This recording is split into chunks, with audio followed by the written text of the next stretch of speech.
तो लॉरेंट्ज transformation equation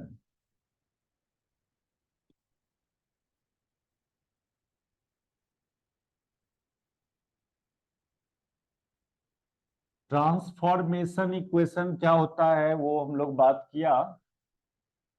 दो inertial frame S and S dash, इसको प्राइम्ड एंड अनप्राइम्ड फ्रेम भी बोलेंगे। एस को अनप्राइम्ड फ्रेम, एस डैश को प्राइम्ड फ्रेम, ये नाम भी लिया जाता है। एक इनर्शियल फ्रेम ग्राउंड से अटैच्ड इनर्शियल फ्रेम, और एक इनर्शियल फ्रेम जो इस एस के रिस्पेक्ट में कांस्टेंट वेलोसिटी से मूव करेगा। इसका velocity constant with respect to S. तो ट्रांसफॉर्मेशन इक्वेशन क्या होता है? कोई इवेंट है, उसका कोऑर्डिनेट एस फ्रेम में क्या है और एस डैश फ्रेम में उस इवेंट का कोऑर्डिनेट क्या है, उसके बीच relationship between coordinates of event between two inertial frame are called transformation equation. और वो इक्वेशन लॉरेंट्ज जो डिराइव किया, तो इसलिए उसको लॉरेंट्ज ट्रांसफॉर्मेशन इक्वेशन बोलेंगे। कोई इवेंट होगा, उस इवेंट का अपना पोजीशन एंड टाइम कोऑर्डिनेट होगा। तो गैलीलियन ट्रांसफॉर्मेशन भी होता था। गैलीलियन ट्रांसफॉर्मेशन में भी दो इनर्शियल फ्रेम के बीच कोऑर्डिनेट ऑफ इवेंट का ट्रांसफॉर्मेशन करते थे। लेकिन डिफरेंस क्या है गैलीलियन वाले में और यहाँ पर? गैलीलियन न्यूटन का जो पोस्टुलेट्स था रिलेटिविटी का, उसको यूज करके ट्रांसफॉर्मेशन इक्वेशन डिराइव किया, जबकि लॉरेंट्ज आइंस्टीन का जो दो पोस्टुलेट्स है रिलेटिविटी का, उसको यूज करके इवेंट का कोऑर्डिनेट के बीच रिलेशन एस्टेब्लिश किया। तो ट्रांसफॉर्मेशन इक्वेशन को डिफाइन पिछले क्लास शायद कर दिए थे हम लोग, या पहले से भी पता होगा।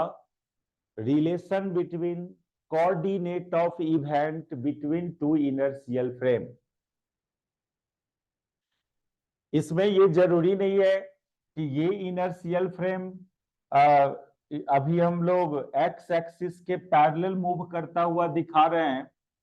इस फ्रेम का ओरिजिन को ओ डैश, एक्सिस को एक्स डैश, वाई डैश, इसके ओरिजिन को ओ एक्स वाई। तो बहुत सिंपल केस लिया जा रहा है यहाँ पर, जब ये फ्रेम इसके रिस्पेक्ट में एक्स एक्सिस के पैरेलल कांस्टेंट वेलोसिटी से मूव कर रहा है। इसका मोशन हम लोग 3 डायमेंशनल भी मान के चल सकते हैं, लेकिन जरूरी नहीं, कोई जरूरी नहीं है। आप 1 डायमेंशनल मान के ही इक्वेशन डिराइव करेंगे, फिर उसको जनरलाइज किया जा सकता है, या नहीं भी करेंगे, कोई जरूरी नहीं है 3 डायमेंशनल में जाना। तो इसमें थोड़ा थ्योरी लिखना होगा कि Lorentz use Einstein postulates of Einstein relativity, postulates of Einstein relativity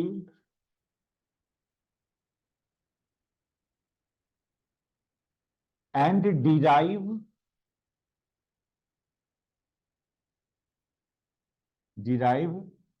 equation for the transformation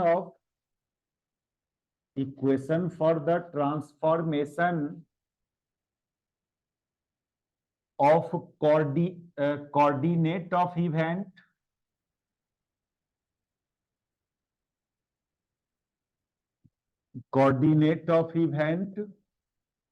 between two inertial frame।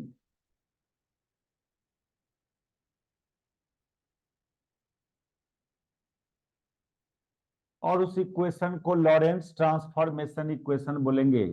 And जो भी इक्वेशंस डिराइव होगा, these equations are called Lorentz transformation equation.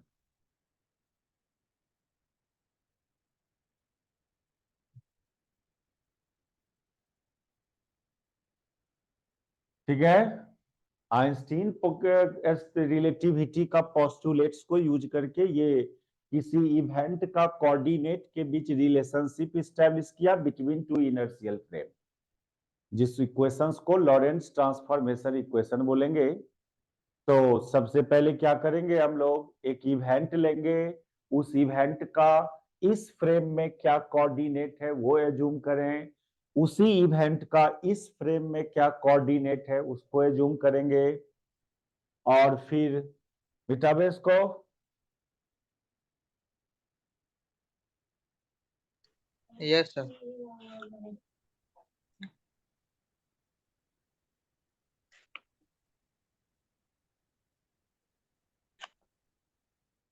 Transformation between coordinate of event from one inertial frame to other inertial frame. और ये सब बात भी लिख सकते हो, consider two inertial frame S and S dash, where S dash moves with constant velocity with respect to S parallel to X axis। ये सब लिखना चाहिए आपको, एग्जाम में ये सब बात मेंशन करना चाहिए इस तरह से। तो consider two inertial frame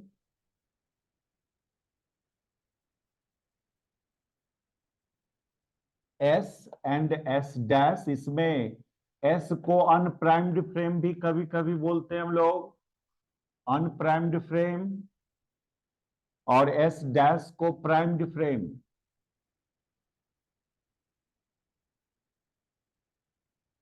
where S dash moves with constant velocity,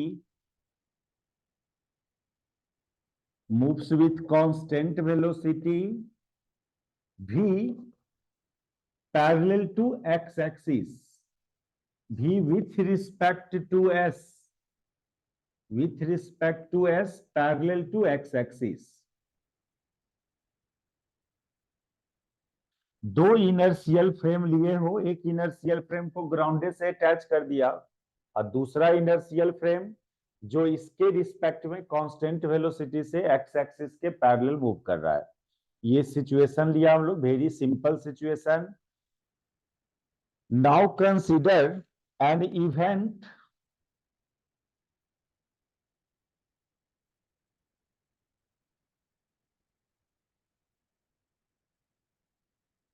having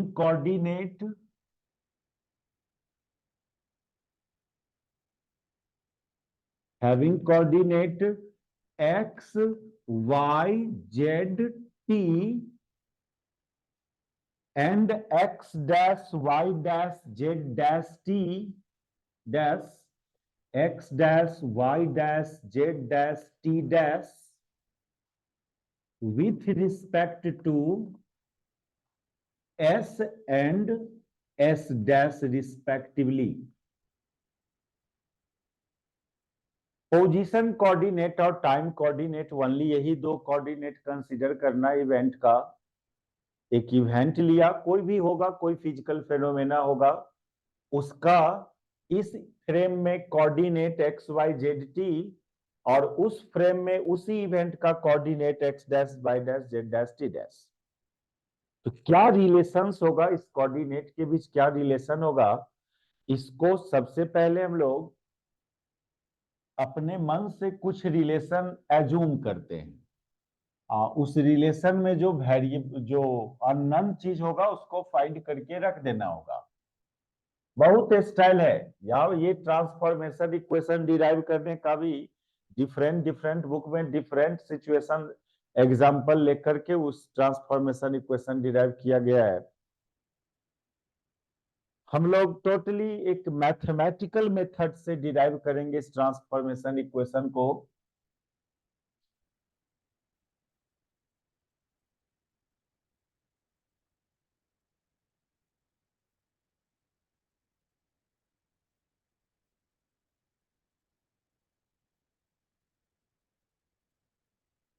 late x dash is equal to ax plus bt and t dash equal to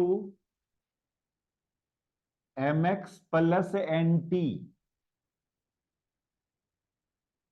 अच्छा एक बात और, ये frame s dash x axis के parallel move कर रहा है, तो ओनली ट्रांसफॉर्मेशन बनता है x कोऑर्डिनेट में। y और z कोऑर्डिनेट में कोई ट्रांसफॉर्मेशन नहीं बनेगा। y कोऑर्डिनेट, y ये दोनों का y कोऑर्डिनेट सेम रहेगा, z कोऑर्डिनेट दोनों का सेम रहेगा। यदि 3 डायमेंशनली मूव कर रहा होता ये फ्रेम, तो इसमें भी ट्रांसफॉर्मेशन बनता इस कोऑर्डिनेट में भी। लेकिन यदि 1 डायमेंशनल मोशन हो तो जिस डायरेक्शन में मोशन कर रहा है उसी डायरेक्शन में ट्रांसफॉर्मेशन इक्वेशन बनेगा। ये बात ये ऐसे ही रिजर्व रहेगा, y dash y z dash z, only transformation x coordinate and time coordinate में। अब ये हम लोग एज्यूम किया, अब इसमें बस देखो क्या है, उस फ्रेम में इवेंट का x कोऑर्डिनेट इस फ्रेम का x coordinate and time coordinate से रिलेटेड है, उस फ्रेम में का टाइम कोऑर्डिनेट इस फ्रेम का पोजीशन एंड टाइम कोऑर्डिनेट से रिलेटेड है। इस इक्वेशन को एज्यूम करने पर ये आप बोल सकते हो कि पोजीशन, टाइम भी पोजीशन का फंक्शन होता है। अभी तक तो बोल रहे थे कि खाली पोजीशनल टाइम का फंक्शन होता है, लेकिन यहां पर time and space also related, absolute नहीं है। Time depends on space, x पर डिपेंड करना यानी time depends on space and space depends on time. ये तो पहले से भी समझ रहे न्यूटोनियन मैकेनिक्स से भी। एक नया बात इसमें कि टाइम को हम फंक्शन बना रहे हैं स्पेस का, एक्स का मतलब स्पेस का फंक्शन। वो बात तो न्यूटन का पोस्टुलेट्स में तो खाली लाइट का वेलोसिटी एब्सोल्यूट है, टाइम एब्सोल्यूट नहीं है, ऐसा तो नहीं लिखा गया था सेकेंड पोस्टुलेट्स में, आइंस्टीन के सेकेंड पोस्टुलेट्स में। वो तो लाइट का वेलोसिटी को खाली एब्सोल्यूट माना था, टाइम क्या है उसको नहीं पता, या उसके अकॉर्डिंग टाइम एब्सोल्यूट नहीं है। यदि होता तो वो भी सेकेंड पोस्टुलेट्स में लिखना चाहिए था। न्यूटोनियन के पोस्टुलेट्स में टाइम इज एब्सोल्यूट, तो वहां पर टाइम को पोजीशन का फंक्शन नहीं बनाना था। ये सब गेस करके लॉरेंट्स देखा कि जब उसका सेकेंड पोस्टुलेट्स में टाइम के बारे में कुछ नहीं बोल रहा है कि एब्सोल्यूट है कि नहीं, यानी नहीं है, यानी टाइम को भी हम स्पेस का फंक्शन मान रहे हैं, ये एज्यूम किया गया। ये let the transformation equation will be this type. अब चलो ये ए बी एम एन ये सब निकाल के यहां डाल देंगे, तो ये कैसे निकलेगा, तो उसके लिए बहुत सिंपल मैथमेटिकल रिलेशन सब करना है हम लोग को। फर्स्ट इक्वेशन से क्या करना, dx डैश निकालो, dx डैश बाई dt करो फर्स्ट इक्वेशन को।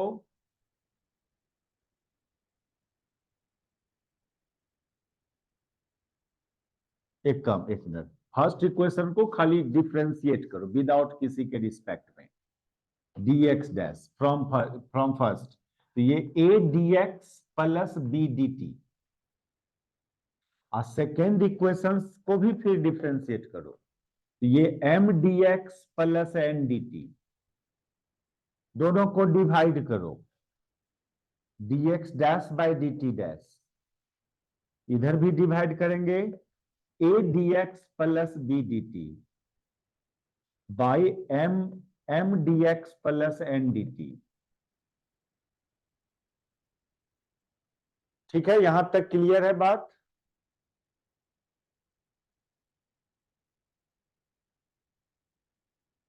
Yes sir. y कोऑर्डिनेट में कोई ट्रांसफॉर्मेशन नहीं, z कोऑर्डिनेट में कोई ट्रांसफॉर्मेशन नहीं, ओनली जिस डायरेक्शन में मूव कर रहा है s डैश ओनली उसी डायरेक्शन में ट्रांसफॉर्मेशन होगा, x coordinate and time coordinate का खाली ट्रांसफॉर्मेशन। तो ऐसा एज्यूम करके चल रहे हैं हम लोग, let the transformation equation is इतना। अब इसमें ए बी एम एन ये सब किसी तरह फाइंड करके रख देंगे। उसके लिए दोनों को डिफरेंशिएट किया, डिवाइड किया, तो ये dx बाई dt को बोलोगे velocity with respect to s dash. Primed notation है dx dash by dt dash, तो ये पोजीशन का differentiation with respect to time, ये तो वेलोसिटी देगा, लेकिन किसके रिस्पेक्ट वाला वेलोसिटी? s डैश के रिस्पेक्ट वाला वेलोसिटी होगा ये।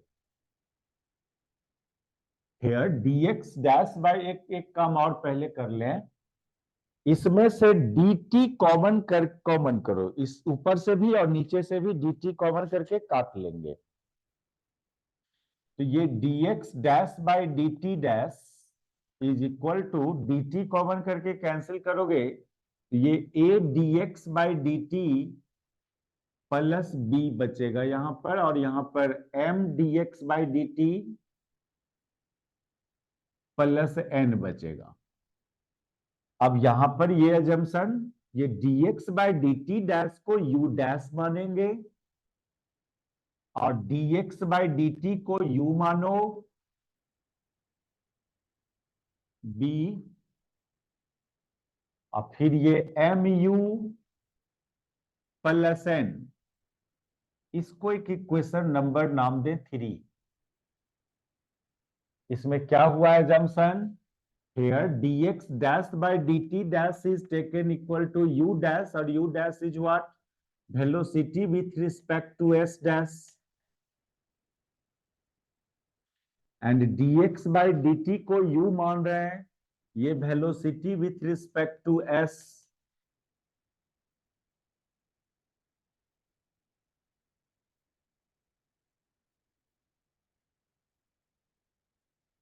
ठीक है, गुना भाग है, देखते जाओ क्या कर रहे हैं हम लोग।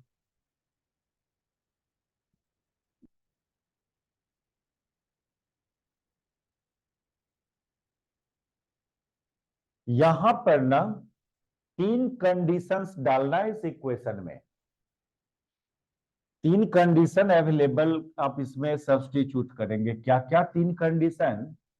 पहला कंडीशन ये कि यदि कोई पार्टिकल एस डैश फ्रेम में रेस्ट में है और एस फ्रेम उसको देखेगा तो भी वेलोसिटी से जाते हुए नजर आएगा, एस एस डैश। यहां पर कोई बॉडी है, मान लो एस डैश फ्रेम में रेस्ट में रहना, यानी एस डैश फ्रेम में वो बॉडी रखा हुआ है, एस डैश फ्रेम के रिस्पेक्ट में ये बॉडी रेस्ट में है, क्योंकि वो एस डैश फ्रेम में ही रखा हुआ है।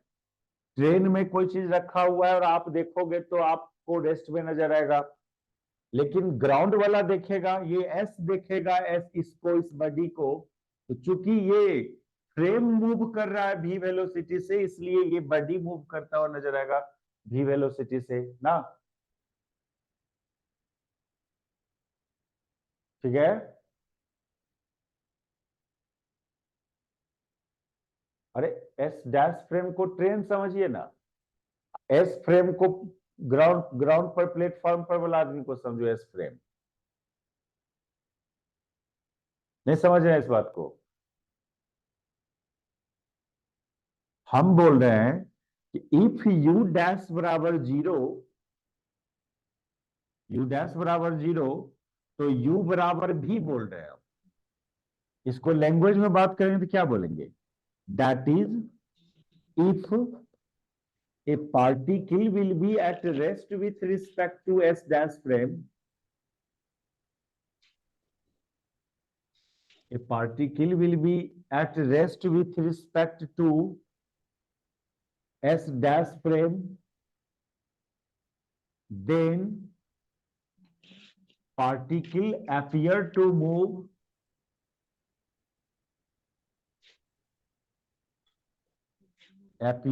move with velocity v with respect to s frame।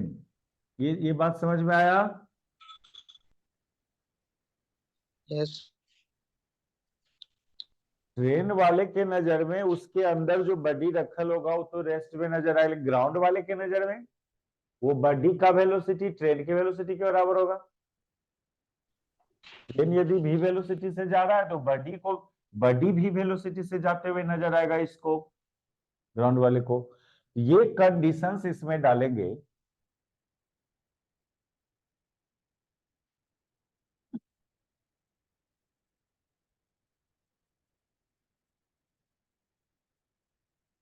Then equation 3 becomes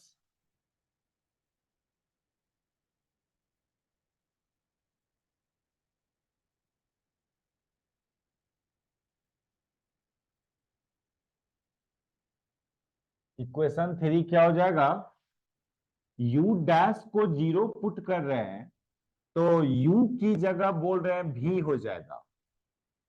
यदि u डैश को 0 तो u की जगह v। इसका क्रॉस मल्टीप्लीकेशन कर दो, ए भी प्लस बी, यानी b बराबर माइनस ए भी। एक रिलेशन आया b एंड a में। पर्पस ही है वो चारों कांस्टेंट को फाइंड करके रख देना 1 और 2 में। ए बी एम एन, ये 4 वेरिएबल्स है, इस चारों को फाइंड करके रखना। तो 4 गो रिलेशंस होना चाहिए ए बी एम एन में। तो एक रिलेशन ए और बी में यहां से इस कंडीशन से आया। अब दूसरा एक्सपेरिमेंट करो फिर। सर। यदि वो, हाँ सर ये तो सेम वन में हो चुका है ना। कौन बोल रहे हैं? सर आशीष बोल रहे सर, सेमेस्टर वन में मिला तो निकल चुका है पूरा। तो लॉरेंस ट्रांसफॉर्मेशन यहां भी है ना सिलेबस में? नहीं, ये वाला पार्ट हो चुका है बोल रहे थे। सिलेबस में यहां पर बोले थे ना कि नहीं लॉरेंस कर दीजिए। हाँ सर। तो क्या उसमें करना है? यही करना है ना। अच्छा सर, वही वाला फिर से रिपीट कर रहे हैं। हाँ तो क्या फिर दूसरा मेथड से कर लें? नहीं सर, ये वाला हो चुका है बोल रहे हैं, मतलब सेमेस्टर नहीं नहीं, आपके हम तो वन हम पे तो आ स्किप हम चुके तो हैं। हम तो स्किप करिए डायरेक्ट 4 वेक्टर से स्टार्ट करने जा रहे थे। लेकिन है सिलेबस में यहाँ भी लॉरेंस ट्रांसफॉर्मेशन। अच्छा ठीक है सर, करा हाँ दीजिए। यहीं से रिपीट किया आपका, एक बस ये एक सिंगल क्वेश्चन रिपीटेड है। जरूरी है इसको जान लेना फिर से, जरूरी है क्योंकि अभी जो नया बात सब करना है हम लोग को, ये ट्रांसफॉर्मेशन इक्वेशन को हो गया, तुरंत हो गया ये।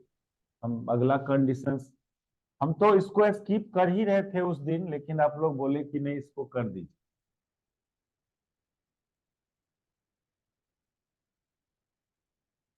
ठीक है। ठीक है सर।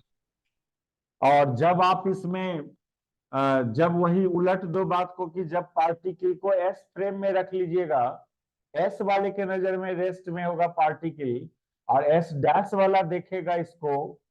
तो यदि बॉडी को एस फ्रेम में रख दे रहे हैं और एस डैश वाला जब इसको ऑब्जर्व करेगा इस बॉडी को, तो ये एस एस डैश समझेगा कि ये बॉडी इधर जा रहा है, पीछे पीछे भी वेलोसिटी से जाते हुए नजर आएगा।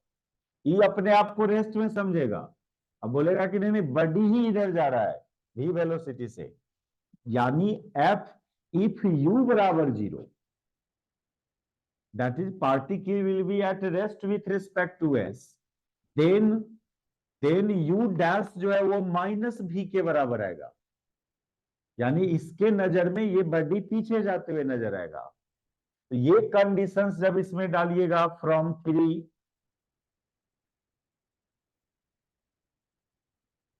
तो फ्रॉम 3 से यदि u डैश की जगह माइनस भी डाल दोगे, u की जगह 0 डाल दोगे,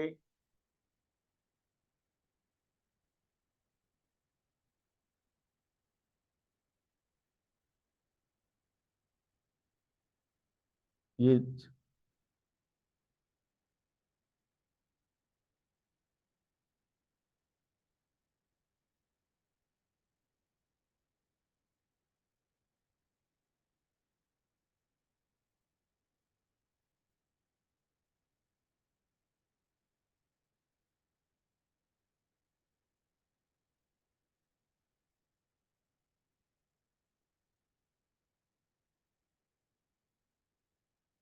कर रहे हैं ना। एक मिनट एक मिनट। सर बी का वैल्यू डाल देते हाँ हैं। ठीक है ठीक है। तो यहां से आ रहा है b बराबर माइनस एन वी। अब b का वैल्यू वहां पर माइनस ए भी था, b का वैल्यू माइनस ए भी, यानी यहां से इसको सॉल्व करने पर आ रहा है n बराबर a ना। इसको भी अच्छा, कैंसिल, माइनस माइनस कैंसिल, तो n बराबर a आया। इस दो कंडीशन से जो ये दो रिलेशंस आया, इसको डाल के थ्री को मॉडिफाइड करके रख लो। ये दोनों कंडीशंस को डाल के थ्री को मॉडिफाइड कर देते हैं। तो नाउ इक्वेशन थ्री का फाइनल फॉर्म जो दिख रहा है हम लोग को, लेफ्ट साइड u डैश, इधर क्या क्या हुआ, a को a ही रहने दो, u रहेगा। अब b की जगह माइनस ए भी डाल दो यहां पर, b की जगह माइनस ए भी, फिर m को mu तो है ही अभी, और n की जगह a आया है, n की जगह a आया। तो थ्री का मॉडिफाइड फॉर्म ये हुआ। और फिर यहां पर ये, इसको a को कॉमन कर लेंगे, u माइनस भी, यहां तो नीचे अभी भी mu प्लस ए ही रहने दो इसको। अब इसमें एक कंडीशन और डाला जाता है, इसको 4 नंबर, कि यदि u बराबर c ले तो u डैशो c के बराबर होगा। ये सेकेंड पोस्टुलेट था न्यूटन का, आइंस्टीन का, कि लाइट का वेलोसिटी के बराबर है। यदि s के नजर में वेलोसिटी c है तो s डैशो के नजर में वेलोसिटी c ही रहेगा। ये एब्सोल्यूटनेस ऑफ c, लाइट का वेलोसिटी सबके रिस्पेक्ट में सेम। यदि पार्टिकल लाइट के वेलोसिटी से ट्रेवल कर रहा है s वाले के नजर में, तो s डैशो वाले के नजर में पार्टिकल का वेलोसिटी लाइट का वेलोसिटी के बराबर होगा। तो from second postulates, from second postulates, if u बराबर c, then u dash बराबर also c, absoluteness of velocity of light।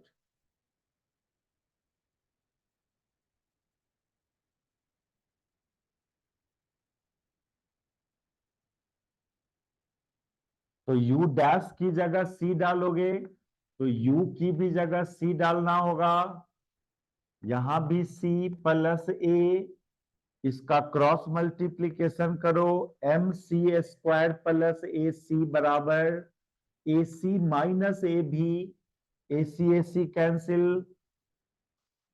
तो यहां से m का वैल्यू आने जा रहा है माइनस ए भी बाई सी स्क्वायर। तो अब आपका ये इक्वेशन, ये इक्वेशन नंबर 4 को फिर से मॉडिफाइड कर लीजिए, m का भी वैल्यू डाल दीजिए आप यहां पर। अब तो नाउ इक्वेशन 4 बिकम्स, ये कंडीशंस डाला, ठीक है, इस कंडीशन को समझ रहे ना।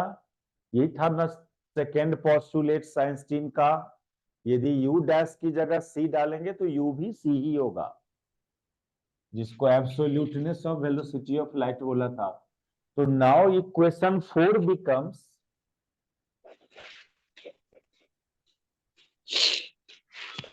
क्या करें, यहां पर m की जगह ये पुट कर देना है।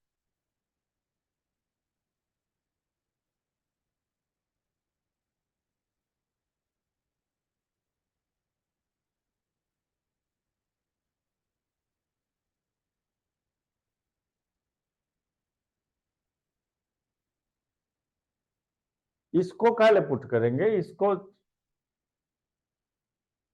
हो गया, इसको नहीं, इसमें नहीं पुट करें। इक्वेशन 1 में 1 और 2 में चले, अब हम लोग सब कुछ को 1 और 2 में पुट कीजिए। ये तो इक्वेशन 4 से आया हम लोग का।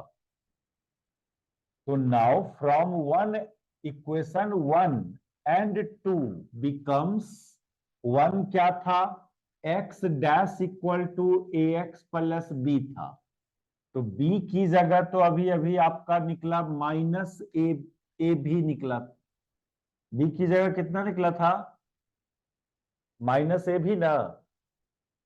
Yes sir.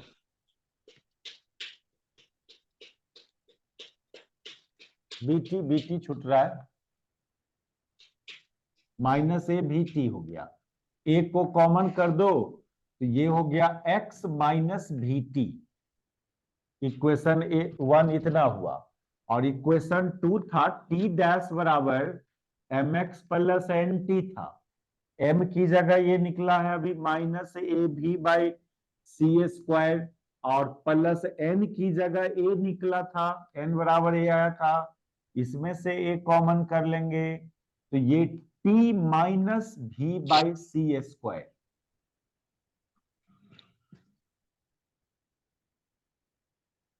x छूट गया ना यहाँ पर,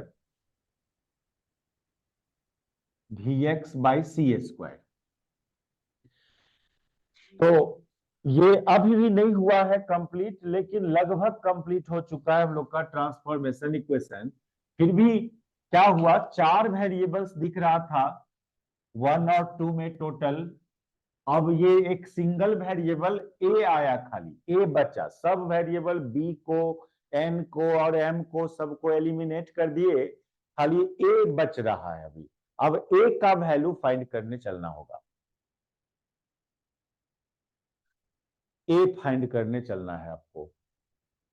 इसको एक इक्वेशन नंबर फिर दो, उधर 4 तक किए हुए ना, इसको 5 लिख दो, इसको 6 लिख दो। यदि यही काम हम लोग ये इधर x इधर प्राइम्ड वाला लिए हैं और इधर अनप्राइम्ड वाला, यदि शुरू से ही आप इधर अनप्राइम्ड लिया होता, यदि इधर अनप्राइम्ड लिया होता तो इधर आपका यहां पर फिर इसी तरह से लिखे होते a x plus b t, यहां पर m x plus n t, यहां पर a x plus b t आप माने होता, यहां पर m x plus sorry a x dash plus b t dash, यहां m x dash plus n t dash. तो फिर वही सब कंडीशंस डाल के फिर यहाँ के लिए a b b m n को सॉल्व किए होते उसी तरह से, तो ये फाइनली आता है ए इंटू एक्स डैश प्लस भी टी डैश, यहां प्लस साइन आ जाएगा, इस केस में यहां माइनस साइन है, यहां पर खाली साइन चेंज करेगा आपका, और ये